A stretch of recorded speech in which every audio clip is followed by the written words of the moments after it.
जम्मू कश्मीर में चुनावी प्रक्रिया बहाल करने के मकसद से प्रधानमंत्री नरेंद्र मोदी और गृह मंत्री अमित शाह ने बीते दिनों कश्मीर के नेताओं के साथ मैराथन बैठक किया।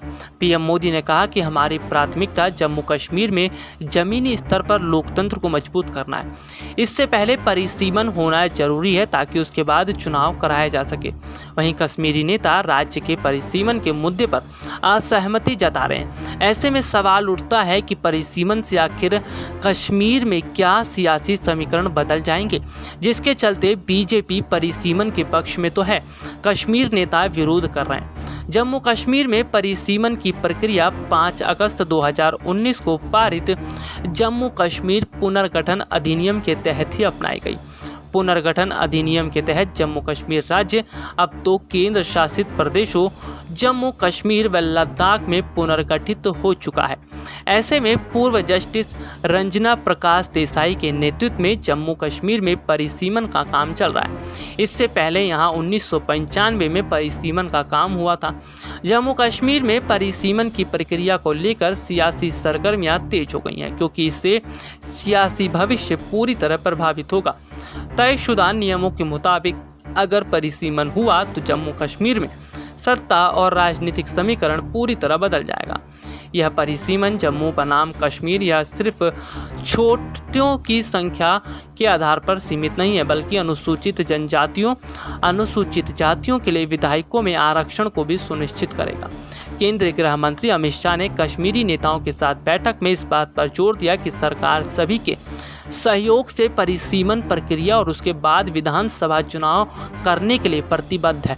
शाह ने सभी नेताओं से परिसीमन प्रक्रिया को जल्द पूरा करने में मदद करने का आग्रह किया। साथ ही पीएम ने भी सभी दलों को आश्वासन दिया कि वे परिसीमन प्रक्रिया का एक अभिन्न हिस्सा होंगे और उनके विचारों को लिया जाएगा।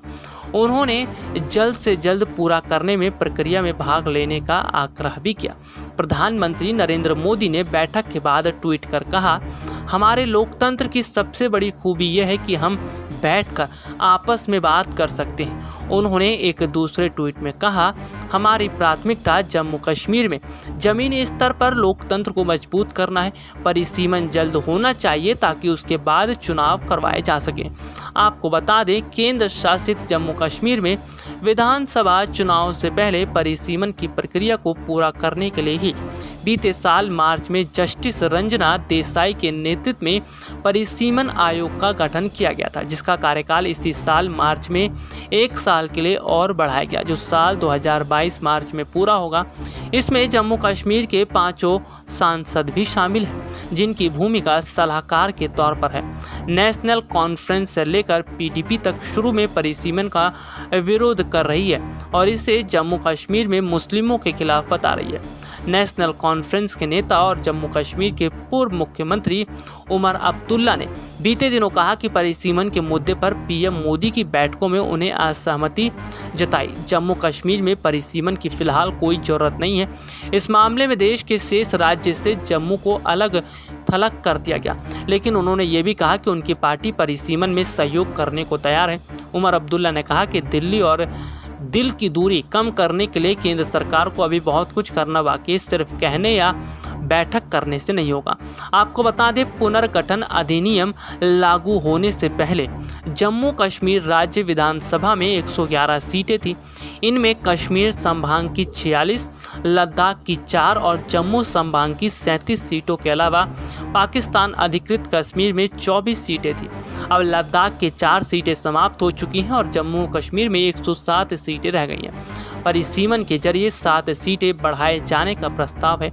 यही वो 7 सीटें हैं जिनसे घाटी की सियासत में एक बड़ा सियासी बदलाव हो सकता है। माना जा रहा है कि परिसीमन के चलते जो 7 सीटें बढ़ेंगी वो जम्मू संभाग में बढ़ेंगी। इस तरह से जम्मू की सीटें 37 से बढ़कर 44 हो जाएंगी, जबकि कश्मीर के रीजन की 46 सीटें ही रहेंगी। ऐसे स्थिति में कश्मीर केंद्रित राजनीतिक दलों का वर्चस्व समाप्त हो जाएगा। इसीलिए कश्मीर केंद्रित पार्टियां परिसीमन के विरोध में है, तो बीजेपी हर साल में परिसीमन के बाद ही चुनाव कराने के पक्ष में है। जम्मू कश्मीर में मौजूदा 83 विधानसभा सीटों में से 7 अनुसूचित जातियों के लिए आरक्षित है और यह भी सिर्फ जम्मू संभाग के इलाकों में ही है। वहीं अब अनुसूचित जनजातियों के लिए भी 11 सीटें आरक्षित होंगी। मौजूदा परिस्थितियों में जम्मू कश्मीर में अनुसूचित जनजातियों के लिए एक भी सीट आरक्षित नहीं है, लेकिन पुनर्गठन के बाद यह लाभ एसटी समुदाय को मिलने जा रहा है।